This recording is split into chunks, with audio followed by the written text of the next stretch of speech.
రేవంత్ రెడ్డి వచ్చినాక మాకు ఏం సాయం చేసిండు? మా ఊరికి ఒక బిరి బాసు లేదు. గుడి కథలకు ఆటోలు దొరికితే పోవాలి, 4 రోజులకు ఒక్కరని లేకుంటలేదు. రుణమాఫీ చేస్తానని కేసీఆర్ ఉన్నప్పుడు చేసిన వాళ్ళకి మళ్ళీ చేసిండు, మాకు చేయకనే పాయ్. మాకు ఏం సాయం చేసిండు? మహిళలు కోటీశ్వరాలు ఏం చేసిండు? 500 గ్యాస్ అన్నాడు, 1000 రూపాయలు తీసుకుంటుండు. తులం బంగారం లేదు, ఏది లేదు. 2500 ఇస్తానన్నాడు ఏది లేదు మహిళలకు, ఏది లేదు. మరి అప్పుడు మహిళలకు అన్ని చేస్తానని పోయి ఓట్లు వేసిరు, వేసినాం. మరి ఇప్పుడు ఏది లేదు.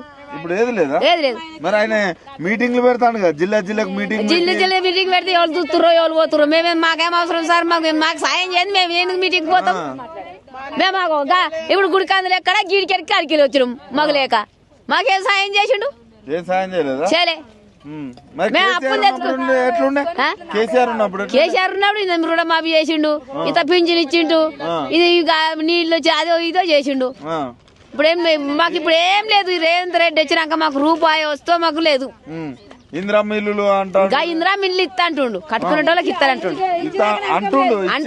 ఇయ్యలే, ఈ వరకు అయితే ఇయ్యలే. మరి అంటే వచ్చినావు కదా, ఈ ఓట్లకు బోనస్ అన్నాడు కదా, ఏం లేదు. బోనస్ కూడా లేదా? మరి ఎట్లా మరి?